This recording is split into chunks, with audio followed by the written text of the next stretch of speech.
اس سے نوازا گیا. اس سے پہلے یہ میڈل جو ہے وہ جنرل قمر جاوید باجوہ کو ملا. اس سے پہلے والے army chief general Raheel Sharif کو ملا. اس سے پہلے والے آرمی چیف اشفاق پرویز کیانی کو ملا. اس سے پہلے والے آرمی چیف پرویز مشرف کو بھی ملا. اور یہ جوائنٹ چیف آف سٹاف کو بھی ملتا رہا. ایئر فورس کے اور نیوی کے جو چیفز ہیں ان کو بھی ملتا رہا. یہ کوئی ایسا نہیں ہے کہ انڈین کو بھی ملا ہو, بہت دنیا کو انہوں نے دیا ہوا ہے. تو انہوں نے عاصم منیر صاحب کو بھی دے دیا. لیکن جس طرح گیم چک دی تھی نا طاہر اشرفی صاحب نے, اسی طرح مولویوں نے اب طاہر اشرفی صاحب کی منجی ٹھوک دی ہے. طاہر اشرفی صاحب بہت بری طرح پھنس گئے.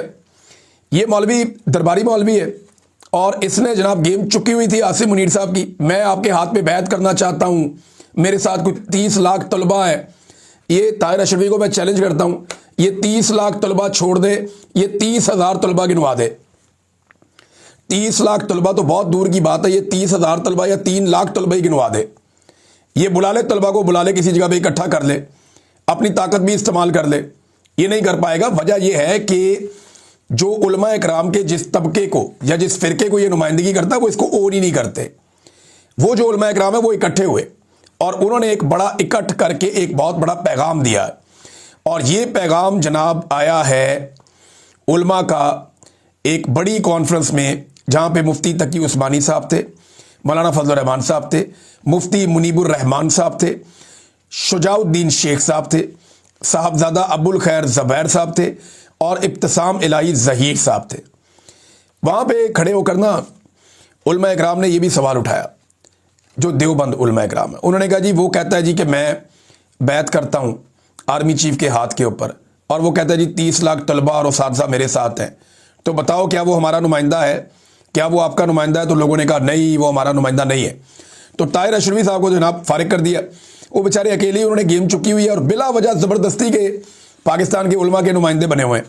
اب علماء اکرام نے کیا کہا, ایک طرف طاہر اشرفی ہے جو ایک لفظ طاہر اشرفی ہے, بہت سارے اور مولوی بھی ہیں جو ایک لفظ بولنے کو تیار نہیں ہے استثناء کے اوپر, جو ایک لفظ بولنے کے لیے تیار نہیں ہے عدت جیسے گھٹیا کیس کے اوپر, جو ایک لفظ بولنے کے لیے تیار نہیں ہے پاکستان کی افواج کے ساتھ جو اس وقت کیا جا رہا ہے اور جس قسم کے معاہدے عالمی سطح پہ کیے جا رہے ہیں اس کے اوپر وہ بات کرنے کو تیار نہیں ہے, ڈرے رہتے ہیں, سہمے رہتے ہیں.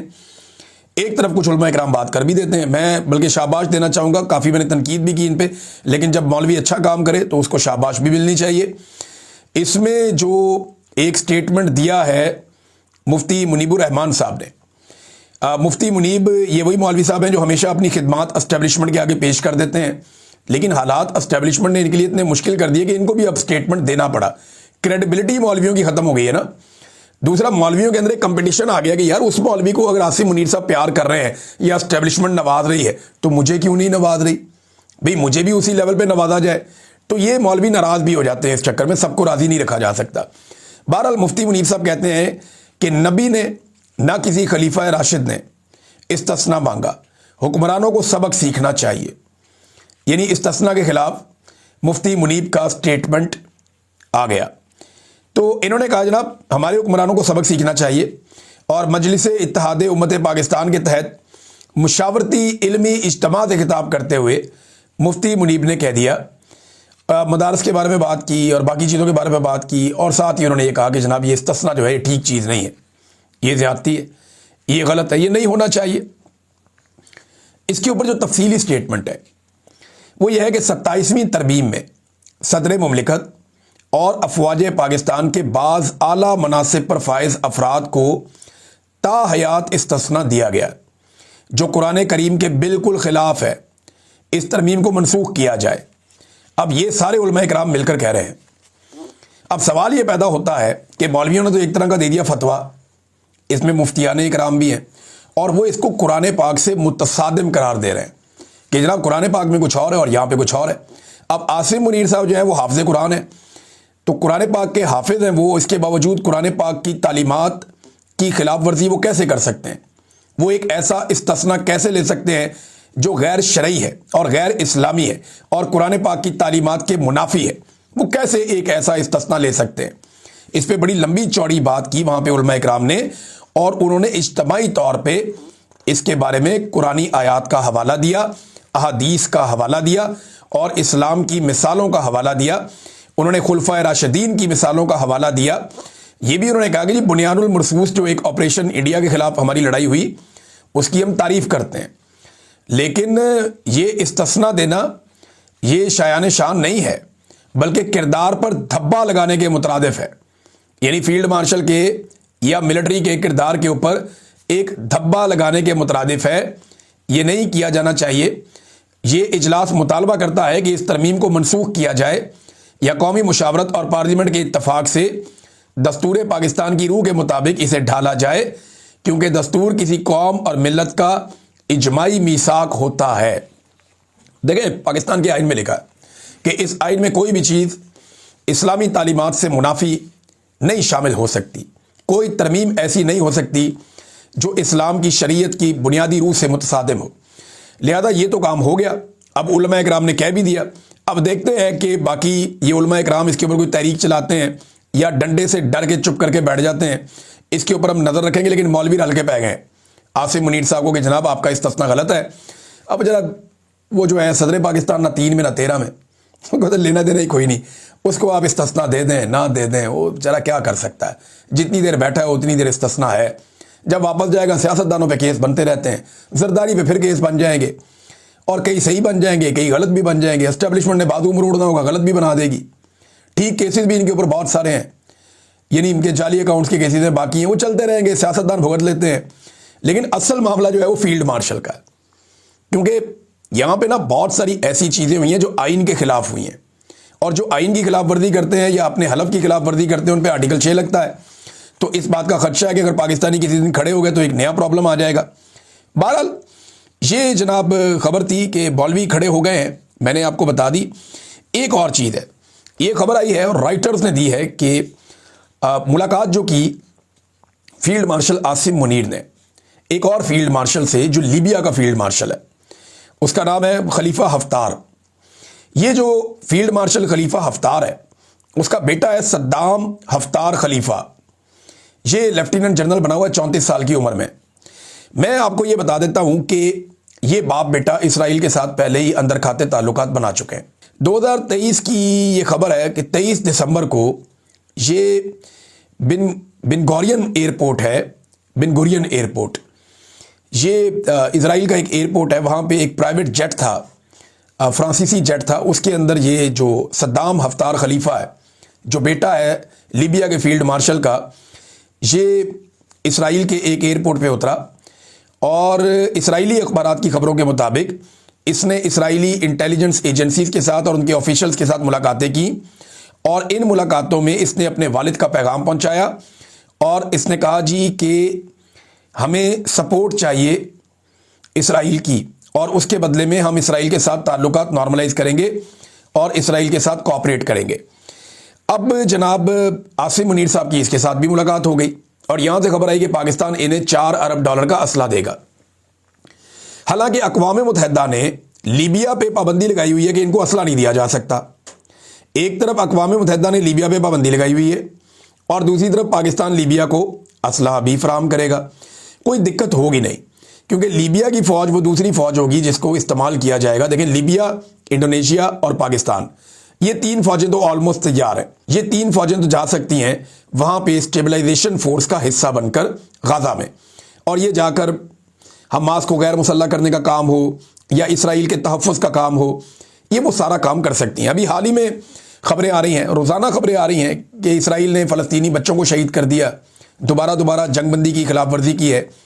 اور آج ایک خبر اور آئی ہے، وہ خبر یہ ہے کہ ویسٹ بینک کے اندر امریکہ نے اس بات کی گارنٹی دی تھی معاہدے سے پہلے کہ کوئی نئی بستیاں اسرائیل نہیں بنائے گا، لیکن اسرائیل نے اس کی خلاف ورزی کی اور ویسٹ بینک کے اندر مزید نئی 19 بستیاں تعمیر کرنے کی اجازت دے دی اسرائیل نے۔ تو معاہدے کی تو خلاف ورزی ہو گئی، لیکن پاکستان نے اس پہ ووٹ کر دیا تھا۔ اب کون پوچھے گا، کون سوال کرے گا؟ تو یہ اس وقت تو ایک انی پڑی ہوئی ہے۔ اور یہی جو ایک بات آپ اور یاد رکھیے گا کہ لیبیا کی یہ جو فورس ہے نا، یہ جو حفتار فیملی ہے، خلیفہ حفتار، صدام حفتار اور یہ ان کے والد جو وہاں فیلڈ مارشل ہیں، ان کو جوڑا جاتا ہے یو اے ای کے اس معاملے کے ساتھ بھی جو جا کر لگتا ہے سوڈان میں، کہ سوڈان کے اندر جو فورسز کام کر رہی ہیں ان کے پیچھے بھی یہ ہے، اور یہ وہاں سپورٹ کر رہے ہیں۔ تو یہ سارا نیکسس آپ کو سمجھ آ جائے گا کہ وہاں پہ کچھ عرب ممالک کے مفادات یہ ہیں، کیونکہ لیبیا سوڈان کے ساتھ لگتا ہے نا، کچھ عرب ممالک کے مفادات سوڈان میں ہیں تو وہاں لیبیا ہیلپ کرتا ہے، اور لیبیا عالمی سطح پہ اپنے لیے کچھ سہولتیں چاہتا ہے، حالانکہ لیبیا میں تیل شیل نکلتا ہے، پیسے ویسے ہیں ان کے پاس، تو عالمی سطح پہ لیبیا جو سہولتیں چاہتا ہے اس کے لیے اسے اسرائیل کی مدد چاہیے، اور اسرائیل کو اور امریکہ کو اب ایک ایسی فورس چاہیے۔ تو آپ ساری باتیں کنکلوڈ کریں، ڈاٹ آپ سارے کنیکٹ کریں تو آپ کو سارا گیم سمجھ آ جائے گا کہ یہ ہو کیوں رہا ہے۔ بہرحال عاصم منیر صاحب نے یہ ایک ڈیل کی ہے، اور یہ عالمی سطح پہ کوئی چھوٹی بات نہیں ہے، لیکن مجھے نہیں لگتا کہ اس کے اوپر کسی قسم کا کوئی اعتراض آئے گا۔ پاکستان تحریک انصاف نے ایک تنقید کی ہے عاصم منیر صاحب پہ بڑی سخت، کیونکہ عاصم منیر صاحب نے ایک جو ہے وہ سٹیٹمنٹ دیا تھا، حدیث نبوی سنائی تھی کہ وہ مسلمان نہیں جس کے ہاتھ اور زبان سے دوسرا مسلمان محفوظ نہ ہو۔ تو وہ حدیث سنائی تھی کہ وہ مسلمان ہی نہیں جس کے ہاتھ اور زبان سے کسی دوسرے انسان کو نقصان پہنچے۔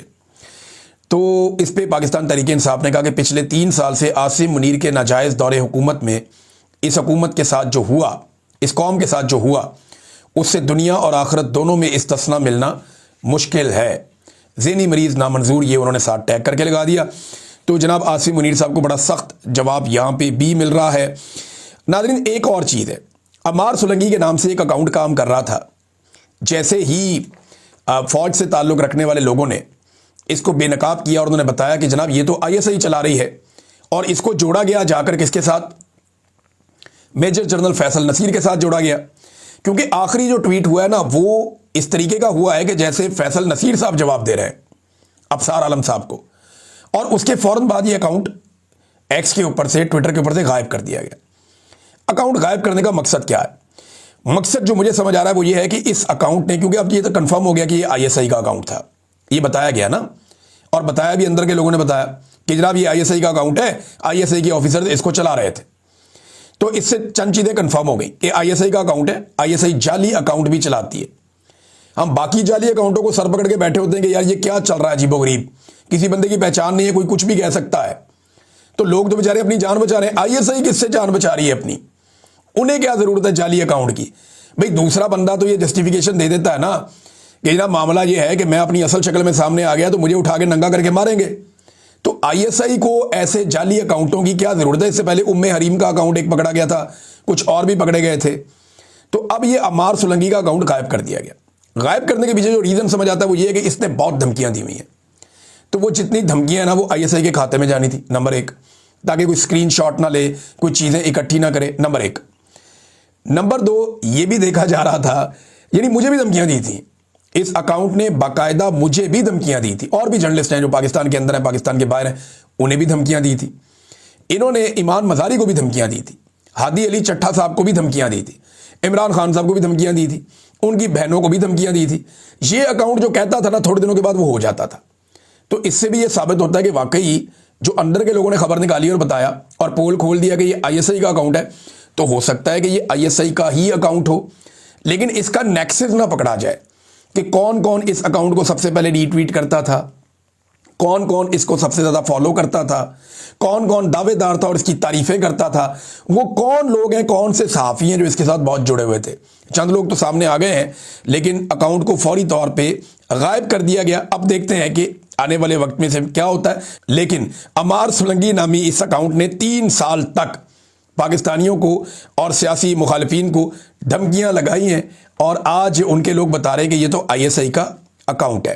ناظرین توجہ اس طرف ہے، آپ اندازہ کریں پاکستان میں نا توجہ ہماری ایجنسیوں کی، ہمارے اداروں کی اس طرف ہے۔ انڈیا نے ہمارا پانی روکا ہوا ہے، پاکستان میں دہشت گردی بڑھ رہی ہے، پاکستان کے اندر عجیب و غریب تحریکیں چل رہی ہیں، لیکن توجہ ہماری کہاں پہ ہے؟ جعلی اکاؤنٹس بنا لو، یہ کام کر لو، وہ کام کر لو، پولیٹیکل اپوننٹس کو دبا لو، عمران خان کو توڑ لو، عمران خان سے کسی طرح معافی منگوا لو، ایک پولیٹیکل پارٹی کو کچل دو، الیکشن چوری کر لو۔ توجہ ہماری یہاں پہ ہے۔ حالت پاکستان کی یہ ہو گئی ہے کہ قوت خرید کے اوپر یہ ایک ڈیٹا ہے میرے پاس، اور یہ ڈیٹا کیا بتا رہا ہے؟ یہ ڈیٹا بتاتا ہے کہ ایک ایوریج پاکستانی کی جو پرچیزنگ پاور ہے یا اس کی جو قوت خرید ہے وہ 58% تک کم ہو گئی ہے عمران خان کے دور سے لے کر اب تک، یعنی مارچ 2022 میں